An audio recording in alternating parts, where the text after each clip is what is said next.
함께 찬송합니다. 찬송가 268장입니다.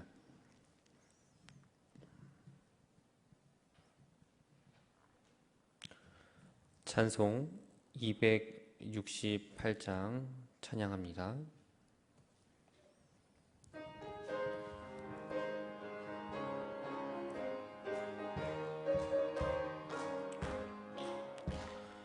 죄에서 자유를 얻게 함은 보혈의 능력, 주의 보혈. 시험을 이기고 승리하니 참 놀라운 능력이로다. 주의 보혈 능력이 또다. 주의 피 믿으오. 주의 보혈 그 어린 양의 매우 귀중한 피로다. 육체의 정욕을 이길 힘은 보혈의 능력, 주의 보혈. 정결한 마음을 얻게 하니 참 놀라운 능력이로다. 주의 보혈 능력이 또다. 주의 피 믿으오. 주의 보혈 그 어린 양의 매우 귀중한 피로다. 눈보다 더 희게 밝히는 것 보혈의 능력, 주의 보혈. 부정한 모든 것 밝히시니 참 놀라운 능력이로다. 주의 보혈 능력이 또다. 주의 피 믿으오. 주의 보혈 그 어린 양의 매우 귀중한 피로다.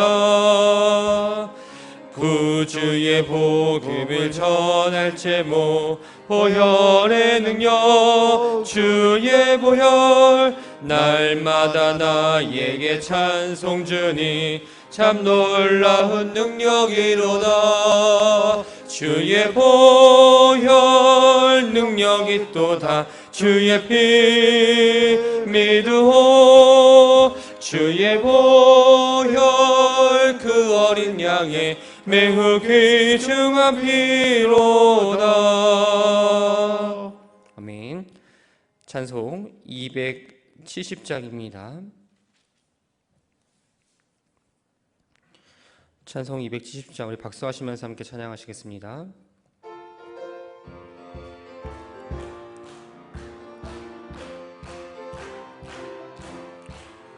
현찮은 주님의 사랑과 거룩한 보혈의 공로를 우리 다 찬양을 합시다.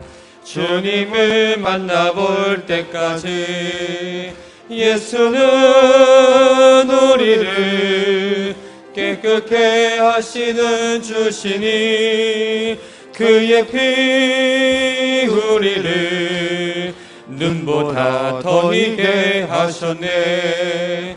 우리를 깨끗게 한 피는 무궁한 생명의 물일세. 생명의 구원을 받은 자 하나님 찬양을 합시다.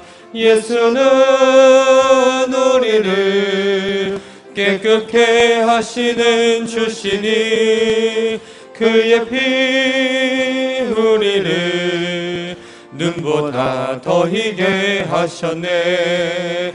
주님의 거룩한 보혈을 날마다 입으로 간증해 담대히 싸우며 나가세.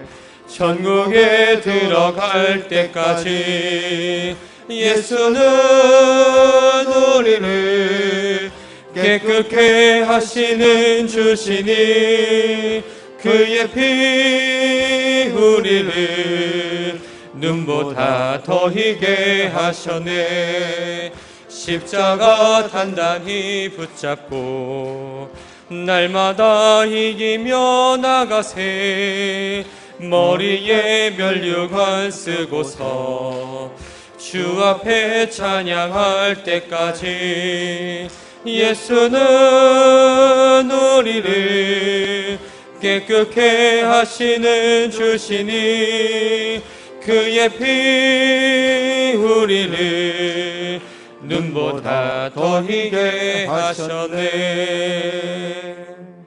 아멘. 찬송 273장입니다.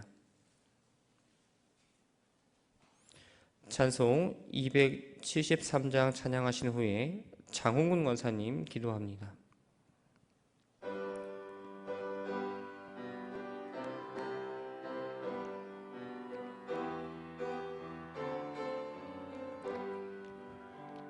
나 주를 멀리 떠났다 이제 옵니다.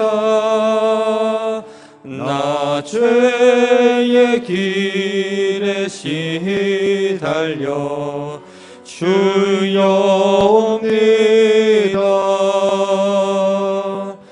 나 이제 왔으니 내 집을 찾아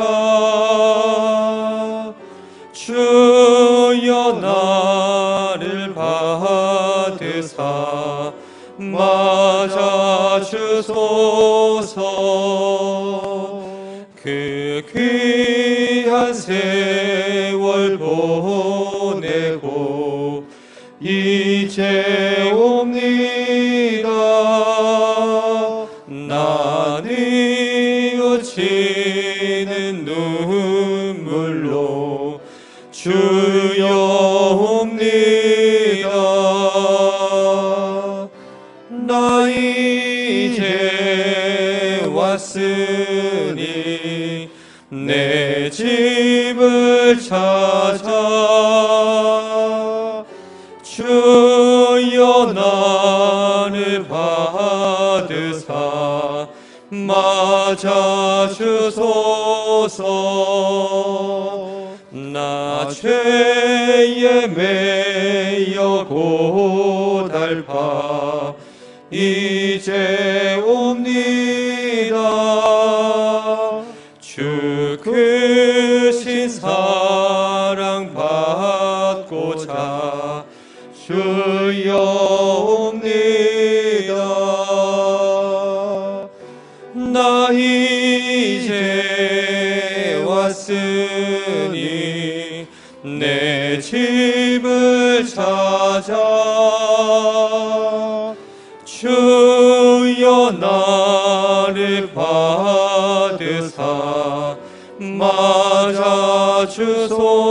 맞아주소서.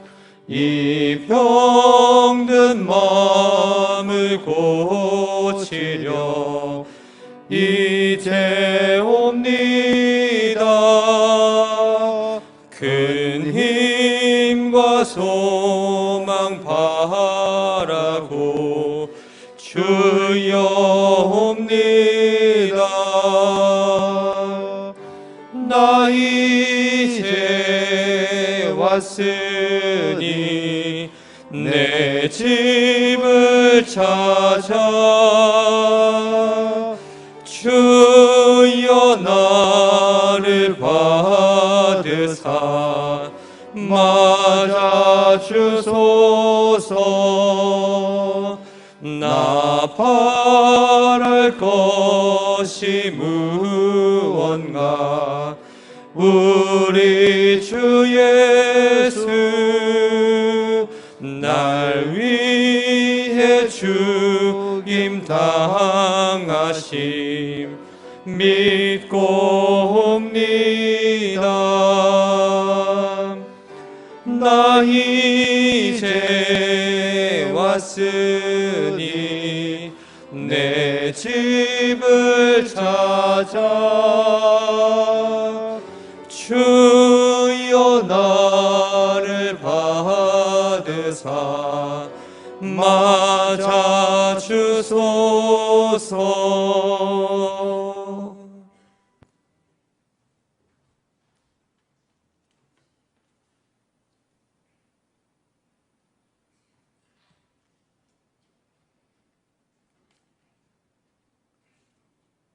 다 함께 기도하겠습니다. 호흡이 있는 자마다 여호와를 찬양할지어다. 사랑이 많으신 하나님 아버지, 지난 3일 동안도 담임 목사님과 온 교회를 눈동자와 같이 안전하게 지켜보호하여 주시고 건강 또한 지켜보호하여 주심을 감사드립니다. 이 시간 3일 예배로 온 교회가 주님 앞에 한자리에 모였습니다. 우리 모두를 복된 자리로 인도하신 하나님 아버지 은혜를 더욱 감사드리며 찬양을 드립니다. 이 시간 예배 드릴 때 하나님께 영광이요 온 성도가 큰 은혜 받기를 바라고 소원합니다. 성령 하나님 두루 운행하시며 각 사람의 마음 가운데 임재하셔서 마음 문이 활짝 열려지게 하시고 말씀의 열매, 성령의 열매가 차고 넘치도록 열매 맺기를 간절히 소원하며 기도합니다. 이를 위해서 하나님의 귀하고 소중한 말씀을 들고 단위에 서시는 신동재 목사님 위에 하나님 아버지 친히 함께하여 주셔서 성령의 충만함으로 그의 마음과 입술을 주장하시고 한량없는 능력의 말씀으로 하나님의 은혜와 감동으로 충만한 예배의 시간이 되게 하여 주시길 간절히 기도합니다. 또한 간절히 기도하옵기는 이용호 담임 목사님 위에 하나님 아버지 함께해 주시길 간절히 기도합니다. 교회를 하나님 아버지의 뜻을 받들어 여러 가지 이루고 풀어나가야 할 일들이 많습니다. 세세히 모든 것을 다 아시는 하나님 아버지이심을 믿습니다. 이 모든 일을 이루시기 위하여는 담임 목사님께 하나님께서 주시는 지혜로 충만하게 하시고 하나님께서 주시는 명철로 옳은 판단의 능력을 더하여 주시옵소서. 성령의 능력이 충만한 은혜로 주님의 몸된 교회를 하나님 아버지 뜻대로 잘 이끌어 나가시는데 이루고도 남음이 있는 하나님께서 함께 하시는 능력의 귀한 종으로 인도하여 주시기를 간절히 기도합니다. 온 교회의 주인 되시는 하나님 아버지, 이 시간 하나님께 드리는 예배로 크신 영광 홀로 받으시옵소서. 거룩하시고 존귀하신 예수 그리스도의 이름으로 간절히 기도하옵나이다. 아멘.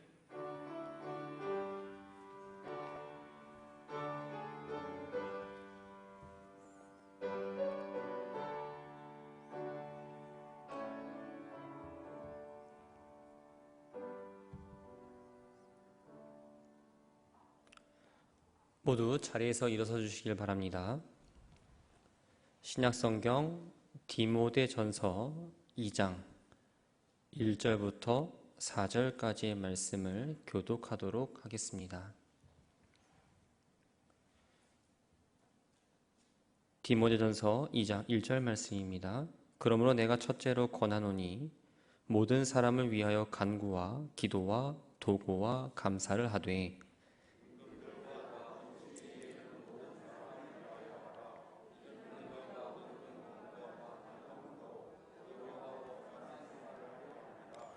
이것이 우리 구주 하나님 앞에 선하고 받으실 만한 것이니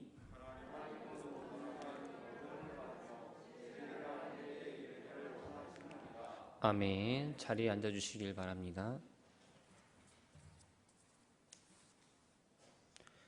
감사 헌금 장홍군 권사님, 11조 헌금 이규춘 권사님, 감사 헌금 강명임 집사님, 속회 헌금 애녹속 안나속 드렸습니다. 1천번째 예물 임학성, 임상우, 임서인, 박상혁, 박라온 주님 옆에 예물 드립니다.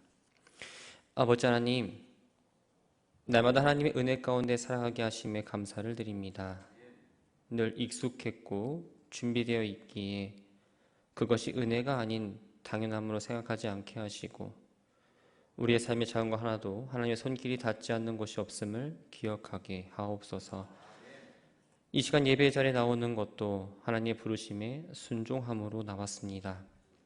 하나님의 말씀에 순종하는 게 참 어려울 때가 있지만 모든 것 가운데 가장 우선으로 삼아 믿음의 자리, 기도의 자리를 지키는 신실한 백성들 되게 하옵소서. 기도의 자리와 또 예배의 자리가 행복한 자리, 기쁨의 자리가 되기를 소망합니다. 사람의 소리가 아닌 하나님의 음성을 듣고 음성을 들은 영은 더욱 건강해지고 삶에서 성령의 열매를 하나하나 맺으며 믿음의 길을 잘 걸어가게 하옵소서. 주님, 이 시간 주님 앞에 예물을 드립니다. 우리가 주님 앞에 예물을 드릴 때에 많고 적음의 기준이 아니라 하나님을 사랑하는 마음으로 전적으로 내 삶을 맡기고 드리고 있는지를 생각하며 드리게 하옵소서. 예물에 담긴 간절한 기도의 제목을 들어주시고 들어진 손길 위에 수고와 노력을 주님께서 아시오니 위로하여 주옵소서. 하나님 앞에 신실한 예배자가 되기를 소망하며 예수님의 이름으로 기도합니다. 아멘. 이 시간 함께 예배드리는 사랑하는 믿음의 가족들 위해 예수 그리스도의 은혜와 평강이 가득하시기를 주의 이름으로 축복합니다. 우리가 오늘 읽은 본문 말씀은 디모데전서입니다. 이 디모데전서는 바울이 에베소에서 목회를 하고 있는 디모데에게 보낸 서신입니다. 바울이 집필한 이 서신은 총 13권입니다. 그 대부분 내용을 보면 교회의 어떤 문제를 해결하기 위해서 또한 교리와 복음을 알려주기 위해서 그 교회를 향해 편지를 썼는데 오늘 본문인 이 디모데전서와 또 디모데후서, 디도서는 교회가 아닌 교회의 목회자, 교회의 지도자에게 어떤 목회적 지침을 알려주기 위해 쓴 편지인 목회 서신입니다. 바울은 수년간 여러 지역을 다니면서 교회를 세우고 또한 믿음의 공동체를 세우고 복음을 전하면서 사역에 많은 도움을 얻고 동역자들과 제자들이 함께 했습니다. 디모데 역시 선교 여행 중에 만난 제자입니다. 근데 이 디모데를 향해서 성경에서는 나의 동역자, 믿음 안에서 참 아들, 사랑하는 아들이라고 소개하면서 바울이 디모데를 얼마큼 사랑하고 또한 관심이 있었는지를 알게 해줍니다. 이 디모데와 바울이 만난 이 사건은 사도행전 16장 1절부터 5절까지의 말씀에 기록되어 있습니다. 바울은 제1차 전도여행의 동반자였던 바나바와 헤어지고 이제 실라와 함께 2차 전도여행을 떠납니다. 수리아와 길리기아를 지나서 안디옥 교회에서 가장 가까운 더베와 루스드라에 이르게 되지요. 이곳에서 이 루스드라에 살고 있는 디모데를 만나게 됩니다. 더베와 루스드라는 바울이 제1차 전도여행 때 들렸던 곳입니다. 특히 이 루스드라라는 지역은 이 바울과 바나바가 태어나면서 안진뱅이로 살았던 그 사람을 고친 일로 그 지방 사람들에게 헤르메스 신과 제우스 신이 사람의 형상으로 나타났다면서 이 추앙을 받던 곳입니다. 그러나 어떻게 보면 바울에게는 좀 아픈 지역이기도 합니다. 이 비시디아 안디옥과 이고니온으로부터 온 이 유대인으로부터 돌 던짐을 받았던 장소가 바로 이 루스드라입니다.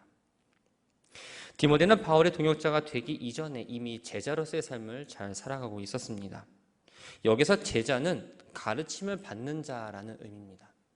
그런데 이 복음의 가르침을 받을 뿐만 아니라 받은 그 복음을 따라서 적극적으로 순종하며 살아갔던 사람을 말하죠. 이 디모데가 어린 나이에도 불구하고 제자로서의 삶을 살 수 있었던 이유는 디모데후서 1장 5절에 기록된 대로 신실한 믿음을 가진 그 어머니 유니게와 외할머니 로이스의 영향이 아주 컸습니다. 디아스포라 유대인 어머니와 헬라인 아버지 사이에 태어난 이 디모데는 이 출생 자체가 유대의 그리스도인들에게 좀 약점이 될 수 있었어요. 그러나 루스드라에서 30km 떨어진 이 이고니온 사람들에게도 칭찬을 받고 평판이 좋을 정도로 이 디모데라는 사람은 주변 사람들로부터 인정받고 칭찬받는 사람이었습니다. 나이는 어렸지만 신앙적으로도 또 인성적으로도 이 칭찬받는 종이었던 이 디모데를 이 바울이 함께 이 전도여행의 파트너로 낙점을 합니다. 그래서 2차 전도여행부터 바울과 함께 동행했을 뿐만 아니라 이 바울이 로마 감옥에 갇혀 있을 때에도 항상 옆에서 그를 따르고 잘 섬겼습니다. 디모데는 바울에 이어서 에베소 교회에서 목회를 합니다. 이 에베소 교회는 사도 바울이 3차 전도 여행 가운데에 개척한 교회입니다. 예루살렘 교회와 또 안디옥 교회에 이어서 이 초대교회의 중심 교회의 역할을 했던 곳이 바로 이 에베소 교회이지요. 에베소라는 지역은 소아시아 서부 해안에 위치한 항구 도시입니다. 당시 최대의 상업 도시였고 교통이 발달한 지역이었습니다. 동서 문화를 교류할 수 있는 지역이었고 철학과 문학과 예술이 발달한 아주 좀 큰 도시 중에 하나입니다. 그런데 이 도시는 모든 여신들의 어머니라 불리는 또 풍요의 상징, 다산의 상징이자 이 아데미 여신을 숭배하는 본거지이기도 합니다.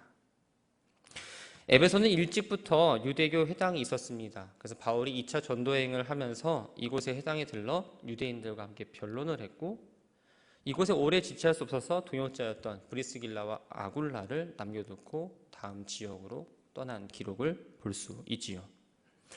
이후 3차 전도 여행 때 다시 방문을 합니다. 그래서 3개월 동안은 회당에서 유대인을 상대로 복음을 전했고 2년은 헬라인들의 철학 강당이었던 이 두란노 서원에서 이방인들을 대상으로 복음을 전합니다. 바울은 날마다 복음을 열심히 전했습니다. 그래서 아시아 일대의 복음을 확산시켰고 교회를 세움으로써 이 아시아의 복음의 전진기지로 이 에베소 교회를 삼았습니다. 그런데 바울이 복음을 전파함으로 인해서 아데미를 숭배했던 이 사람들이 큰 소동을 일으키게 됩니다. 이 소동 끝에 바울은 에베소를 개척할 때부터 함께했던 이 디모데를 그곳에 냅두고 자신은 에베소 교회를 떠나게 되지요. 그러다 시간이 흘러서 이제 로마의 가택연금이 풀리고 다시 에베소에 와서 디모데를 만나게 됩니다. 디모데는 반가웠습니다. 자신의 스승이었던, 다시 영적 아버지였던 이 바울을 따라가고 싶었는데 바울은 이 디모데가 에베소에 머물면서 그 교회 안에 있던 문제들을 해결하기를 원했습니다. 교회를 다시 세우고 교회 안에 있는 문제들을 잘 해결하면서 이 에베소 교회에 문제가 없기를 바랬습니다. 그래서 혼자 마게도냐로 떠나게 됩니다. 바울이 에베소 교회를 떠나면서 가장 걱정했던 것 중에 하나가 뭐냐면 이 바울이 자리를 뜨면 거짓 가르침을 전하는 이들이 일어날 거라 생각을 했습니다. 근데 그 생각이 틀리지 않았습니다. 당시 많은 이단에 의한 거짓 고리들이 이 에베소 교회 가운데에 아주 기틀을 흔들고 있었습니다. 교회 안에 예수 그리스도의 복음을 왜곡하고 거짓 교훈을 가르치는 사람들이 있었고 이들은 영지주의의 영향을 받은 사람들입니다. 세상을 이원론적으로 바라봤습니다. 선하신 하나님이 이 악한 물질의 세계를 창조할 리가 없다. 구원을 위해서는 뭔가 특별하고 좀 다른 영적 지식이 필요하다라고 주장을 합니다. 또 육체적 금욕과 음식을 규례를 지켜야 한다고 말하면서 혼인제도를 부정했습니다. 유대인들의 규례에 따라서 일부 음식을 먹지 않기도 합니다. 이러한 영지주의의 영향으로 인해서 하나님 모든 사람을 구원하시기 위해 예수 그리스도를 이 땅에 보내셨다는 그 사실을 믿지 않았습니다. 아브라함의 후손이라는 이 선민의식을 갖고 있었고 율법주의에 빠져있던 이 유대인들이 하나님의 뜻보다는 인간의 족보를 자랑하며 앞세우기 시작합니다. 이러한 현상이 점점 이 교회 안에 일어나면서 성경의 본질에서 벗어난 거짓 이야기들이 하나하나 만들어졌습니다. 교회의 본질을 왜곡합니다. 복음의 본질도 왜곡했습니다. 인간의 어리석은 지식만을 따라가기를 말합니다. 온전한 구원을 버리게 했고 육신의 타락을 경계하지 않았으며 더 타락으로 내려가도록 유도합니다. 바울은 디모데에게 이러한 거짓 가르침에 대항해서 복음의 진리를 지키고 선한 싸움을 하는 가운데에 권면합니다. 그래서 성도와 교회가 어떻게 나아가야 될지를 오늘 본문 말씀을 통해서 이야기하는 거죠. 1절 말씀을 함께 보면 내가 첫째로 권하노니 모든 사람을 위하여 간구와 기도와 도고와 감사를 하되 라고 말합니다. 믿음의 선한 싸움을 하는 이 그리스도인들은 기도해야 한다고 권면합니다. 여기서 우리가 봐야 될 말씀은 첫 번째 첫째로라는 말입니다. 이 첫째로는 시간적으로 우선이라기보다는 중요도에 있어서의 어떠한 우선을 의미합니다. 바울은 디모데에게 의미가 좀 비슷한 간구, 기도, 도고와 감사를 말하면서 이 기도의 중요성을 지금 이야기하고 있습니다. 간구는 무엇일까요? 우리가 잘 아는 간구. 간절히 필요해서 뭔가 얻고자 하는 기도가 바로 간구입니다. 기도는 일상생활에서 하나님께 드리는 그냥 기도를 말합니다. 도고는 말은 좀 어렵지만 중보기도예요.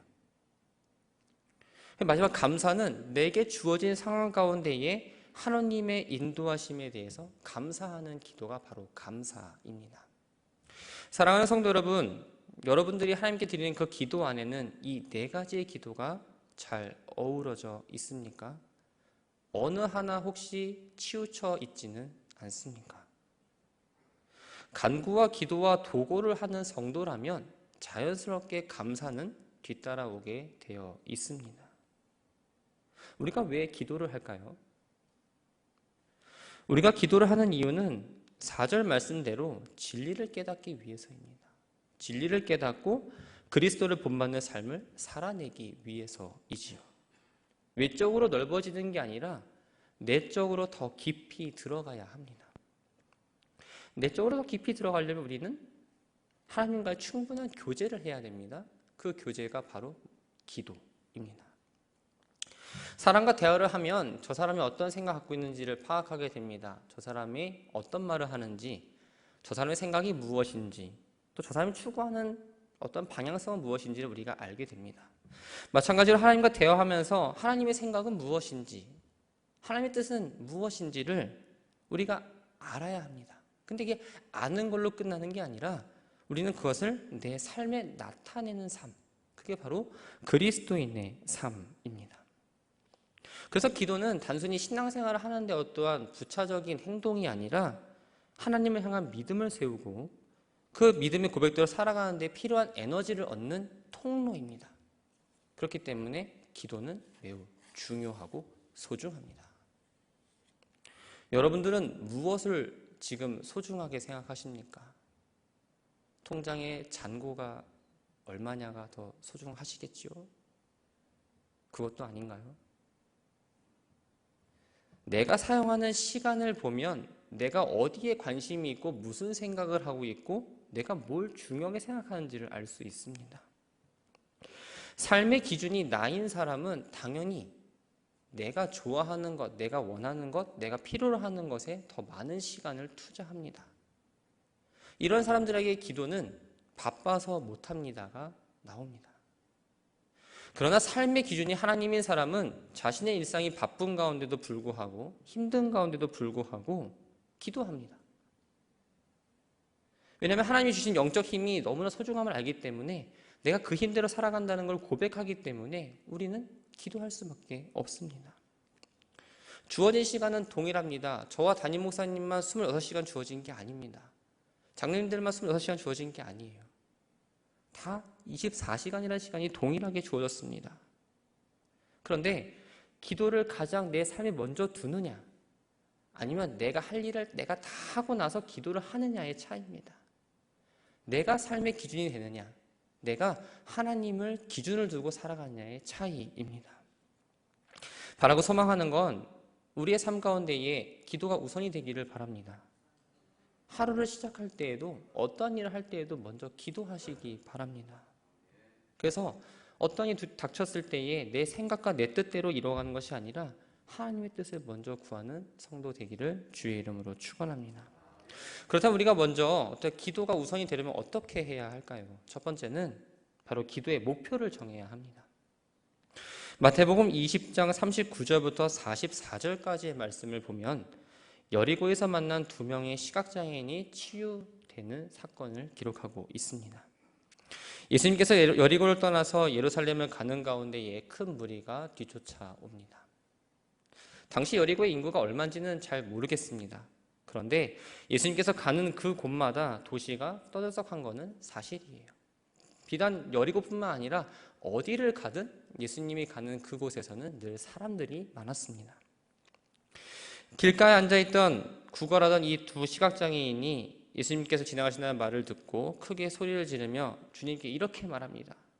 우리를 불쌍히 여기소서. 주변이 너무나 시끄러워서 자신들의 목소리가 들리지 않을까 큰 소리로 질러낸 이 소리 안에는 예수님을 만나고자 하는 그 간절함도 있었고 자신들이 그동안 겪었던 그 아픔까지도 묻어낸 어떠한 절규의 소리였습니다. 이들은 어떻게든 자신이 갖고 있던 어떠한 절망의 상황을 벗어나기를 원합니다. 예수님만이 유일한 희망이었습니다. 그 희망을 놓치지 않기 위해서 모든 것을 담아서 예수님 앞에 크게 외쳤던 겁니다. 그런데 예수님을 따르던 무리 중에 한 사람이 무리가 두 장인들을 향해서 이렇게 말합니다. 잠잠하라. 그러나 예수님께서는 이들의 부르짖음을 들으시고 가던 길을 멈추시며 이들에게 말씀하십니다. 너희에게 무엇을 하여 주기를 원하느냐? 예수님은 수많은 사람들 가운데 지금 둘러싸여 있습니다. 그리고 서둘러서 빨리 예루살렘에 가셔야 함에도 불구하고 도움을 구하는 이들의 소리를 결코 허투루 듣지 않으셨습니다. 예수님은 그들이 무엇을 원하는지, 그들의 필요가 무엇인지 몰라서 질문한 게 아닙니다. 예수님은 그들이 말하는 걸 그대로 원하고 있는지, 진짜 간절한지를 물어보셨던 거예요. 이들은 우리의 눈뜨기를 원합니다라고 말합니다. 이들의 목표는 무엇입니까? 바로 눈을 뜨는 겁니다. 예수님은 그들을 불쌍히 여기시고 눈을 만지셨습니다. 유대인들은 장애인을 부정한 사람으로 여겼기 때문에 이 시각장애인들은 태어나면서부터 지금까지 누군가에게 다정한 손길 한번 느껴보지 않은 사람들입니다. 이들은 육체적인 장애뿐만 아니라 마음의 상처를 안고 갔던 사람들이에요. 예수님 말 한마디에 눈이 고쳐져라 라면 고칠 수 있었지만 직접 눈을 만져주심으로써 이들에게 보이지 않는 눈뿐만 아니라 그 마음 가운데 있던 어떠한 문제들까지도 어루만져 주셨습니다. 만약 이 시각장애인들이 한두 번 부르고 무리 가운데에 잠잠하라는 말을 들어서 좀 의기소침이 있었다면, 그래서 포기했다면 과연 예수님의 응답을 받을 수 있었을까요? 이들은 분명히 목표가 있었습니다. 좌절하지 않는 끈기가 있었습니다. 목표를 이루고자 하는 간절함이 있었기 때문에 예수님으로부터 자신들의 어떤 기도에 응답을 받았던 겁니다. 목표가 있는 사람은 그 목표를 향해서 묵묵히 걸어갑니다. 비가 오나 바람이 부나 그 목표만 보고 나아갑니다. 기도도 마찬가지입니다. 우리가 기도를 열심히 하다가 중간에 포기하면 그 기도에 대해서 응답받지 못합니다. 그러나 끈질기 하나님 앞에 매달려서 그 기도에 응답받을 때까지 한다면 반드시 응답받을 줄 믿습니다. 우리가 하나님 앞에 기도할 때 막연하게 내가 기도해야 하니까 라는 의무감이 아니라 하나님, 저는 이거를 반드시 하나님으로부터 응답받아야 합니다. 분명한 기도의 목표를 설정하시고 기도하셨으면 좋겠습니다. 등산을 할 때 내가 정상까지 가야지 라고 하는 사람은 정상을 갈까요? 안 갈까요? 갑니다. 어쨌든 근처까지 갑니다. 그런데 내 발이 닿는 데까지 가봅시다 라고 하면 중간도 못 갈 때가 있어요. 바라고 소망하는 건 기도의 목표를 세워서 기도의 목표를 이룰 때까지 포기하지 마시기 바랍니다. 간절함을 가지고 하나님 앞에 나아가시기 바랍니다. 그래서 하나님께 꼭 응답받는 성도 되기를 주의 이름으로 축원합니다. 두 번째는 기도의 환경을 만드셔야 합니다. 사람은 환경의 지배를 받는 존재입니다. 그래서 우리는 계획이란 걸 세워요. 오늘은 내가 무엇을 해야지, 내가 내일은 무엇을 해야지 계획을 세웁니다. 근데 왜 계획을 세울까요? 내가 둘러싸고 있는 환경 가운데서 최대한의 실수를 하지 않기 위해서입니다. 잘못된 선택을 하지 않기 위해서 우리는 계획이란 걸 세웁니다. 만약 계획을 세우지 않는다면 우리는 실수할 수 있습니다. 선택을 잘못할 수도 있고요. 본능적으로 행동할 수밖에 없습니다. 내 삶을 지키기 위해서 기준과 또 방법이란 거를 설정하는 것처럼 기도가 우선이 되려면 먼저 우리도 방법을 설정해야 합니다. 다니엘은 우리가 다 아는 것처럼 예루살렘을 향해서 창문을 열고 하루에 3번씩 기도했습니다. 총리로서 많은 일들을 감당해야 했지만 그럼에도 불구하고 이 하루 3번 기도하는 걸 결코 빼먹지 않았습니다. 30일 동안 왕이 아무에게도 구할 수 없다라고 칙령을 내렸음에도 불구하고 기도하기를 쉬지 않았습니다. 우리는 늘 이렇게 핑계를 댑니다. 바쁩니다. 내 마음이 어려워서요. 발길이 떨어지지 않습니다. 라는 이유로 기도를 삶의 가장자리로 점점 밀어내다가 기도하기를 잊어버리고 살아갈 때가 있습니다. 그러나 방법을 정한 사람은, 기준을 정한 사람은 어떠한 상황 가운데에서도 마음이 어렵더라도, 내가 바쁘더라도 늘 기도의 자리를 지키며 나아갑니다. 바빠서 힘들어서 기도하지 못하는 게 아니라 바쁘고 힘들기 때문에 기도합니다. 앤드류 머레이 목사님은 이렇게 말씀하셨습니다. 일정한 기도 시간이 없는 사람은 기도하지 않는 사람이다. 우리가 지난 주일에 웨슬리 회심 성회를 했습니다. 이 존 웨슬리는 자신만의 기도 시간을 정하고 매일 규칙적으로 기도했던 사람입니다. 기도하는 사람이었습니다. 그렇기 때문에 늘 그는 기도의 자리에 머물렀습니다. 기도하는 사람은 늘 기도하는 자리에 머무르게 되어 있습니다. 기도를 어느 때나 내가 어디서나 하겠다고 하시는 분은 오히려 어느 시간, 어느 장소에도 기도하지를 못합니다. 왜일까요? 내가 급한, 나에게 주어진 그 시간을 먼저 해결해야 하기 때문에 결코 어디서든 어느 시간에서든 기도하지를 못합니다. 내가 내일부터는 기도해야지, 내가 이제 기도해야지라는 머리로만 또 내 마음으로만 다짐하지 마시고 우리의 삶 가운데에 기도하는 환경을 만드시기 바랍니다. 내가 새벽 기도를 나와야지, 내가 수요 기도의 만큼은 분명하게 나와야지, 내가 주일 예배만큼은 꼭 주일 성수를 해야지라는 어떠한 기준과 방법을 설정해서 꼭 기도의 자리에 빠지지 않고 늘 이 복의 자리를 차지하는 저와 여러분 되기를 주의 이름으로 축원합니다. 세 번째는 우리가 성령의 도우심을 구해야 합니다. 로마서 8장 26절에 보면 이렇게 기록되어 있습니다. 이와 같이 성령도 우리의 연약함을 도우시나니 우리는 마땅히 기도한 바를 알지 못하나 오직 성령이 말할 수 없는 탄식으로 우리를 위하여 친히 간구하시니라. 여기서 도우시나니라는 말은 다른 사람의 손을 잡아주다라는 의미입니다. 성령님은 성도가 하나님의 자녀로 인정받는 것으로부터 끝나는 것이 아니라 성도의 기도까지 도와주십니다. 우리는 연약한 육신을 가진 사람으로서 하나님 앞에 제대로 기도할 능력을 갖추고 있지는 않아요. 무슨 일이든 자기가 스스로 해결하려는 마음이 있습니다. 영적인 일보다는 육적인 일에 더 많이 관심을 갖습니다. 하나님의 일보다는 내가 하고 싶은 걸 먼저 하게 되는 게 인간의 본성입니다. 그래서 스스로 기도한다는 건 너무나 어려운 일입니다. 성령님 도움 없이 기도할 수 있습니다. 그러나 그 기도에는 능력이 없습니다. 형식적일 수밖에 없는 기도가 아니라 우리는 능력이 있는 기도를 해야 합니다. 우리의 간절한 마음이 담긴 하나님을 향한 진실한 기도를 드리기 위해서는 반드시 성령님의 도우심이 필요합니다. 사도 바울은 에베소서 6장 18절에서 이렇게 말씀하고 있습니다. 모든 기도와 간구로 하되 항상 성령 안에서 기도하고 이를 위하여 깨어 구하기를 항상 힘쓰며 여러 성도들을 위해 구하라. 우리가 기도할 때에 가장 먼저 해야 될 건 바로 성령님의 도우심을 구해야 합니다. 기도는 나의 진실한 마음과 성령님의 역사하실 때에 이루어지는 일입니다. 그래서 늘 우리가 성령 충만해야 된다고 이야기하지요. 그래야 성령 안에서 우리가 기도할 수 있습니다. 우리의 어떤 기도의 방향성도 우리가 하나님 안에서 하나님 말씀에서 기도할 수 있도록 도와주시는 분은 나의 능력이 아니라 성령님임을 반드시 기억하시기 바랍니다. 우리가 늘 기도해야 된다고 말합니다. 근데 우리가 기도할 때 어떻게 기도하죠? 어려울 때만 기도합니다. 힘들 때만 기도합니다. 뭔가 도움을 요청할 때만 기도합니다. 그러나 기도는 우리가 웃을 때도 기쁠 때도 슬플 때도 어떠한 걸 가리지 않고 늘 기도해야 합니다. 그런데 우리가 어려운 상황에 처해지면 상황 갈 때나 또 꺼져가는 등불처럼 슬픔에 빠지거나 고민에 빠져서 아무 말 하지 못할 때가 있어요. 기도하러 나왔는데 입이 떨어지지 않습니다. 기도하러 나왔는데 내가 어떤 기도해야 될지 기도가 나오질 않아요. 그때 할 수 있는 기도는 주여, 아버지. 이 기도도 참 간절합니다.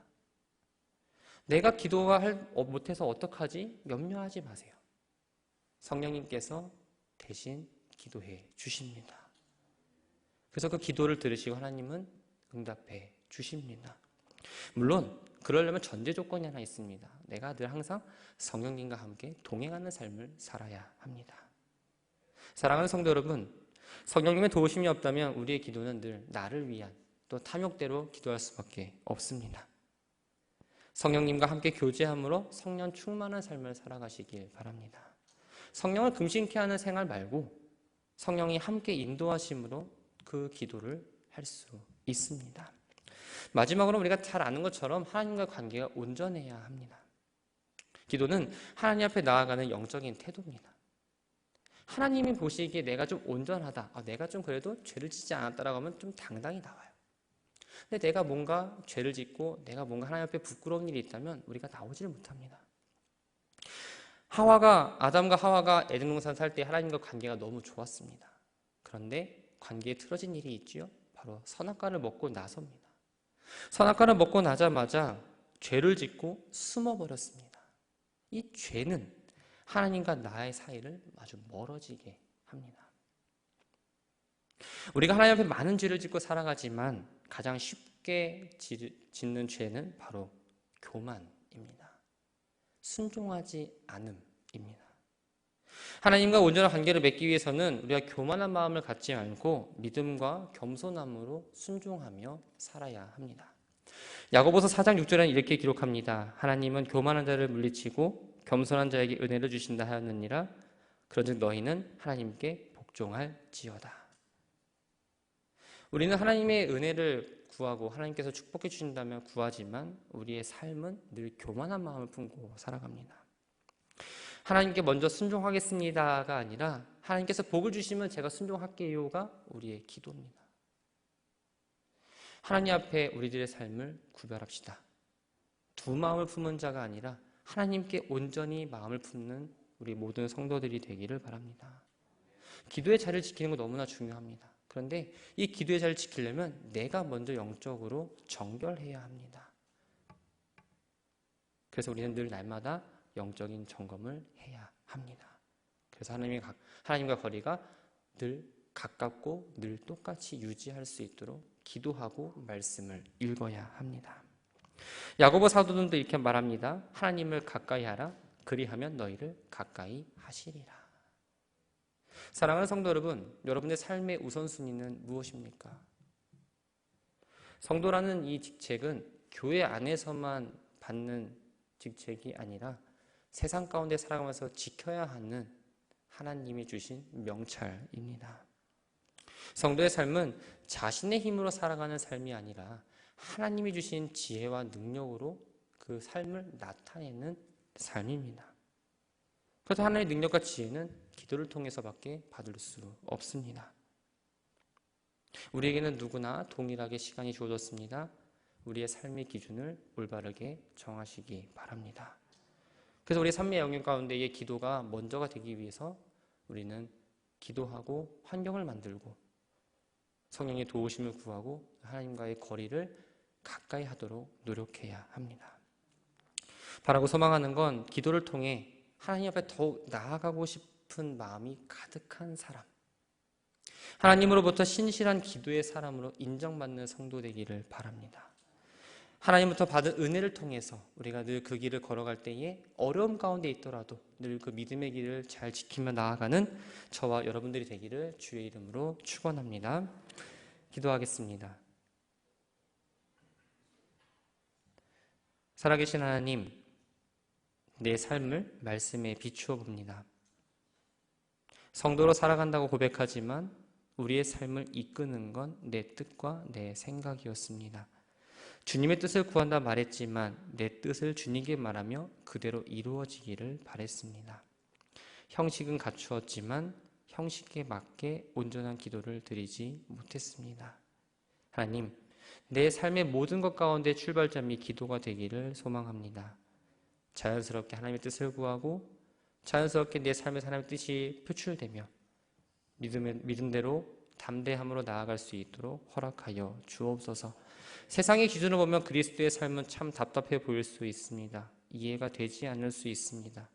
하지만 하나님께서 불러주신 기도하는 자로서 늘 하나님 함께 하신다는 사실을 기억하며 내 힘이 아니라 하나님의 힘으로 살아가는 믿음의 백성들 되게 하옵소서. 나에게 주어진 하나님의 은혜와 사랑을 누리며 더 하나님과의 관계가 가까워지기를 원합니다. 성도 한 사람의 기도불이 하나하나 옮겨져서 우리 교회가 더 기도하는 교회 되게 하시고 사람의 뜻과 생각으로 이루어지는 교회가 아니라 하나님께서 이끌어 가시는 교회와 가정이 되게 하옵소서. 하나님께 올려드리는 기도 안에 기도와 간구와 도구와 감사가 아주 고루 있게 하시며 나의 관심과 시간이 하나님께로 향하게 하옵소서. 예수님의 이름으로 기도합니다. 아멘. 교회 소식을 전해드리겠습니다. 엘리베이터 건축 공사가 계속 진행되고 있습니다. 하나하나 올라오고 있는데 일하시는 분들 다치지 않도록 또 하나님의 뜻 가운데에 계획 가운데에 공사가 순조롭게 이루어질 수 있도록 기도해 주시기를 부탁드립니다. 우리 교회가 유튜브 채널을 개설했습니다.